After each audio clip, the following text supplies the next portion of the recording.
few months ago I took a look back at some of Rockstar's other franchises that they've pretty much forgotten about nowadays, but I think it's safe to say that we haven't forgotten about them. Even though I tried to cover a lot of games that Rockstar published in that video, it still wasn't enough to cover some of the more unique games with the big R on the front cover. So today I'll be looking at some of Rockstar's other games, some of them being fan favourites but also some hidden gems that you might not even know about. So let's take a look at when Rockstar made other games. The corporation has been building a brighter future for its...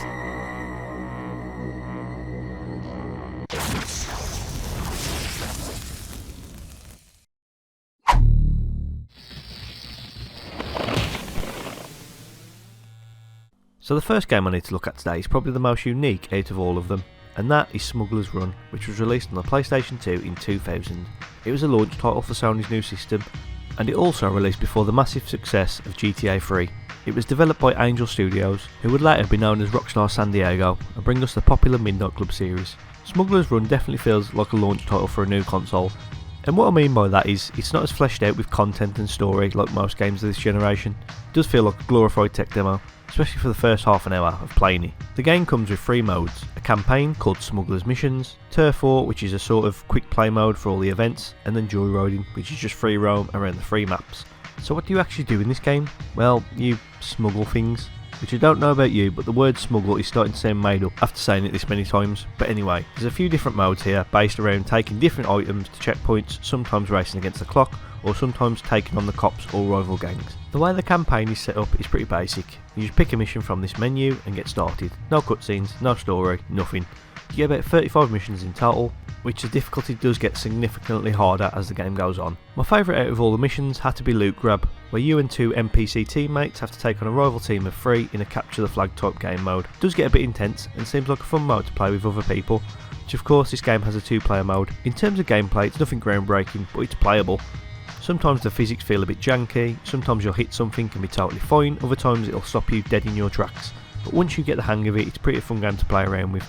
There's a few different vehicles to choose from, like the buggy, SUV and rally cars, but after trying them all out, there's not too much difference. I feel like maybe there might be some strategy to picking a certain vehicle for certain missions, but I just stuck with the buggy for most of it. One thing I do need to praise though is the visuals. For a PS2 launch title, it is seriously impressive. The maps aren't massive but still quite big for a game that came out 26 years ago. And even though there's not a lot in terms of buildings and other things taking up the space, it's still impressive just how far the render distance is. In this game you can basically see the whole map. There's also NPC cars, pedestrians and animals, which don't only roam around but you can actually drive into, which I found out the hard way with this deer. Another thing I need to bring up is the impressive vehicle damage system for the time. Now the vehicles kind of look like children's toys, especially the cop cars. You can almost see where certain parts break off, but it's fun to see this in such an old game. Not only will you lose a bumper or the hood of your car through colliding with another vehicle, but just landing quite harshly after a big jump will see your spare tyre come flying off. This was the first time I ever played Smuggler's Run, and I'm both impressed and disappointed.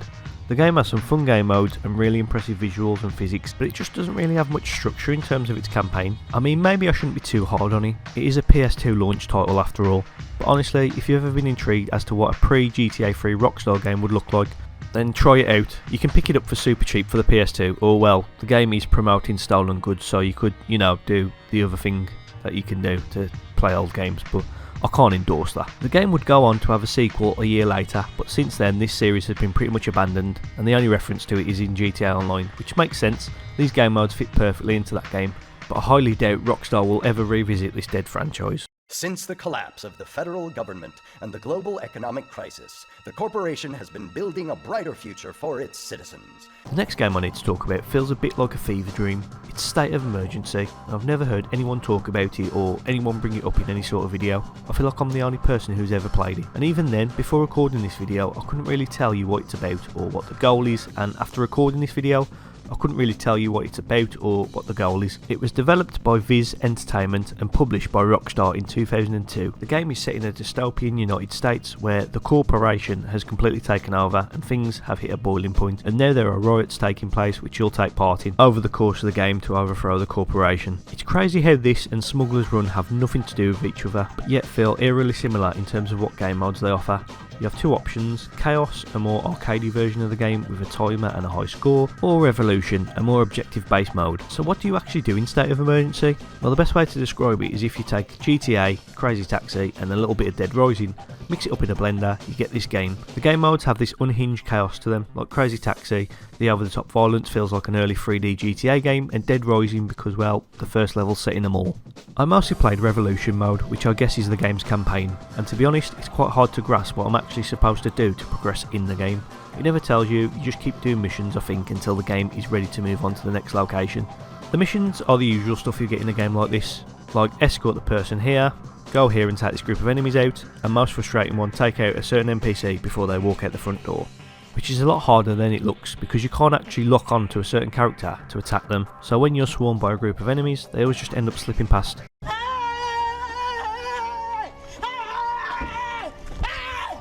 Why are you running? Why are you running? In all honesty, I wouldn't say any of this is hard, just tedious. In terms of actual gameplay, it's just a simple beat 'em up. You get a few different weapons to play around with, different melee options, a few guns and throwables. One of the most impressive things about this game is just the sheer amount of NPCs on screen at one time. They're everywhere. In terms of enemies, you'll be taking on gang members and armoured police, which don't offer a lot in variety, just some will have different weapons, which in all honesty isn't really a problem, as you get a generous amount of health and health pickups. Overall, if I had to pick a game for you not to go back to play on this list, it would be this one, even though I do have fond memories of State of Emergency from back in the day. Going back to it now doesn't really offer much depth, but is a fun little game to explore for about 5 minutes. To be honest, calling this a Rockstar game is a bit of a stretch, as it was only published by them. The developer Viz Entertainment would go on to make a sequel which Rockstar had absolutely nothing to do with, which I think's for the best, as even though it had a bit of promise, it was ultimately let down by its lack of depth, and as for the sequel, I've never played it. In fact, I didn't even know it existed until researching this video.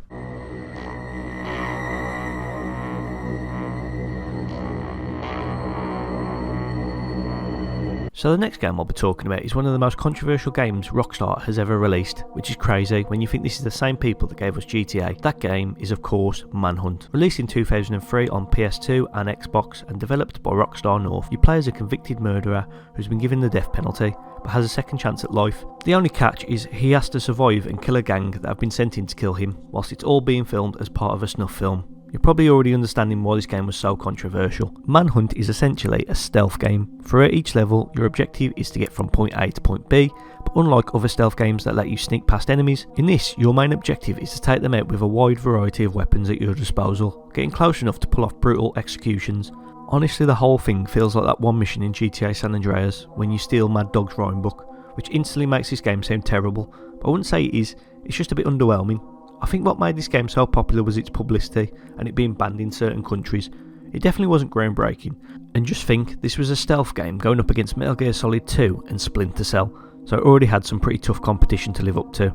The gameplay itself is okay once you get the hang of the controls. You'll find yourself sneaking around the environments with ease, but sometimes you'll get caught out by an enemy you couldn't even see spotting you, which in this game essentially means game over, because getting into a fight just isn't practical. You'll take a lot of damage and just be overpowered by every enemy. I'm not sure if I missed something in the tutorials or I'm just a bit shit at the game, but I couldn't get past an enemy without being on the brink of death after a fist fight. The one thing I will praise about this game is its atmosphere. The setting of Carcer City is downright creepy, with all the abandoned buildings, the rats running around and gang members running around with knives. It's just like walking through Warsaw Town. It does give the game an almost survival horror feel, but don't worry, nothing ever jumps out at you.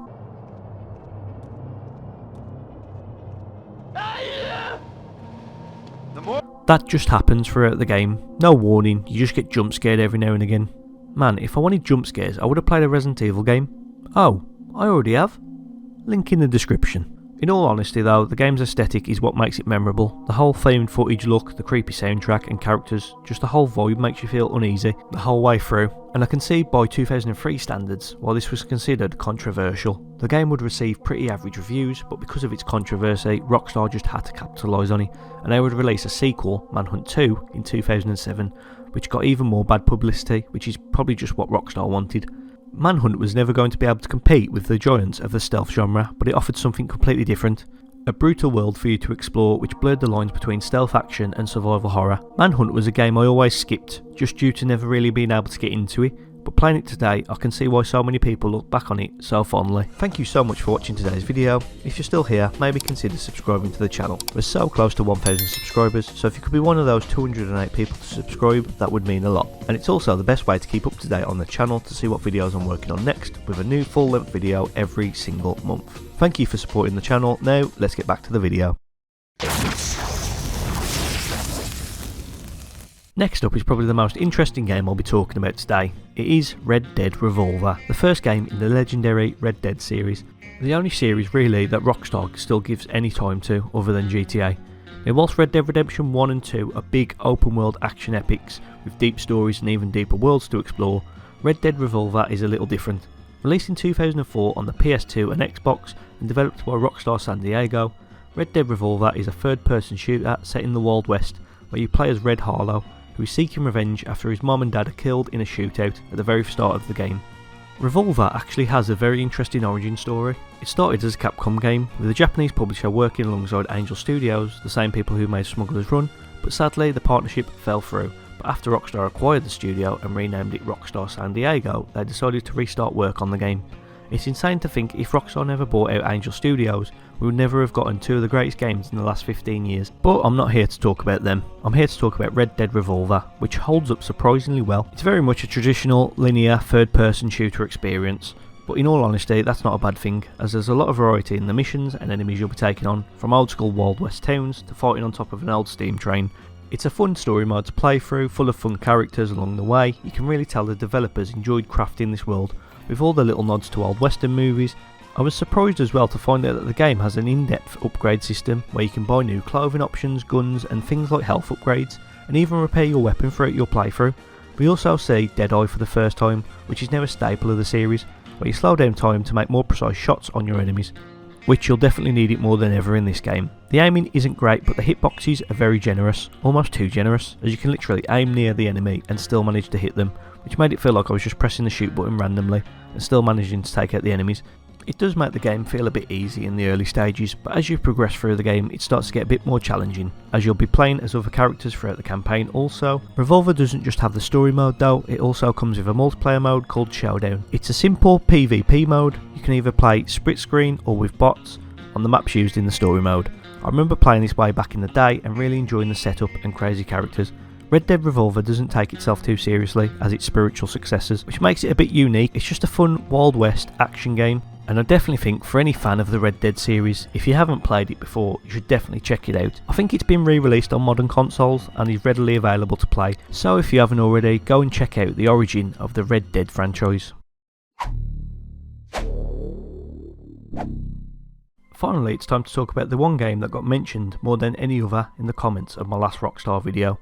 I'm of course talking about The Warriors, which released in 2005 on the PS2, Xbox and PSP, and was developed by Rockstar Toronto. This is probably the craziest game I'm speaking about, considering it's not actually an original IP, instead a game adaptation of a movie which released all the way back in 1979. I'm not sure why, but around this time a lot of older movies were getting game adaptations. We had The Godfather, Scarface and even Rocky, and Rockstar got into this weird trend by giving us The Warriors. Even though it is a bit strange and random getting all these games based on old movies, they were all great games in their own right, so I'm definitely not complaining. To understand The Warriors a little better, it probably helps to watch the movie, which I haven't. I don't really watch movies at all. All I really know from the film is that famous scene when the guy goes, "Warriors, come out to play!" That was my best impression. To be honest, I think that's all anyone knows from the film. Whether you've watched the film or not, it doesn't matter, because the game is really fun to play. But before I start talking about the gameplay, I just need to talk about the menu screen. It just sets up the game so well. This dark, gritty, late 1970s feel set in parts of New York you don't get to see, and that feeling is the same throughout the whole game. The Warriors is kind of like a traditional beat 'em up with a few different objectives thrown at you throughout each mission. It's kind of like, and I can't believe I'm going to say this, State of Emergency, but just with a bit more depth. The story follows the Warriors, one of many gangs in New York fighting for dominance over each borough throughout the game. You'll get to know the members of the gang and the world they live in through Rockstar's signature world building and storytelling. So if you're like me and never watched the movie, you'll still end up getting a full experience by just playing the game. So what do you actually do in the Warriors? Well, like I said, each level has its own unique objectives, whether that be tagging over other enemy gangs' graffiti, looting stores, or just taking on other gangs in fistfights. Each level feels very similar to one another, but that doesn't take away from how fun the overall gameplay is. You take control of one of the members of the gang as you command other members to do different things, whether that's take on enemies in fights or just cause chaos around the level, so you can focus on the objective. The game also has a large emphasis on making money. By looting stores, mugging people and stealing car radios, the money you make is essential to getting through certain levels. By buying things like spray cans to complete the tagging objective, which I'll be honest, the graffiti minigame is really the only thing I don't like. It's just a bit tedious and uses up way too much of the spray cans you have to buy, and they're not cheap either. When it comes to the actual fighting, it's not bad, but it's not great either. It's quite basic, there's a few combos you can do, and also weapons to use. It kind of reminds me of Bully's combat mechanics. To be honest, you'll be finding yourself taking on a lot of the enemies by yourself, as the friendly NPCs don't really know how to fight. They just let enemies straight on through when you're trying to do different objectives. But I mean, the fighting is the main part of the game, so I can't be too mad at that. The Warriors offers quite a lot in terms of content. Its main story, obviously, you have the main missions, but there's also flashback missions telling the origin story of some of the members, side objectives to help other people, which unlocks new abilities, and just hanging around the clubhouse, and working out to improve stats and talking to other members to get a bit more backstory. Overall, I don't think the Warriors is remembered for its groundbreaking gameplay, because it wasn't that groundbreaking, but I think the reason so many people remember it so fondly is because of just how well Rockstar Toronto adapted the world from the movie to the game. It's dark, it's gritty, and it feels like a late 70s movie, and it didn't just have a linear story for you to play through, it gave you different options and is easily one of the best movie to game adaptations we've seen.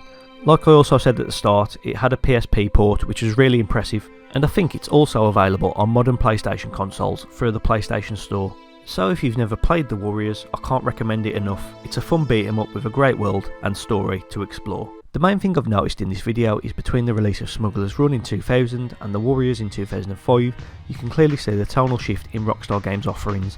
The decade started with fun arcade games about high scores and beating times, like in Smugglers Run and State of Emergency, but as the years go on, Rockstar really showed just how well they can build a world and tell a story, with games like Red Dead Revolver, Manhunt and of course The Warriors. I also noticed how these games would definitely have had an influence on things we'd see in the GTA franchise, and of course the later Red Dead games, and it's a shame Rockstar haven't really had that in recent years, the ability to try something new, a bit out there and maybe give players a whole new experience, whilst also offering that Rockstar seal of quality we've come to expect. I guess now we just have to wait until November to see what they've been cooking up for these past 13 years and see if it was worth the wait. I'm sure it will be. There's still a few more Rockstar games I haven't covered, so if you'd like to see a part 3, let me know in the comments down below. But that's it from me today, thank you so much for watching, and as always, I'll see you when I see you.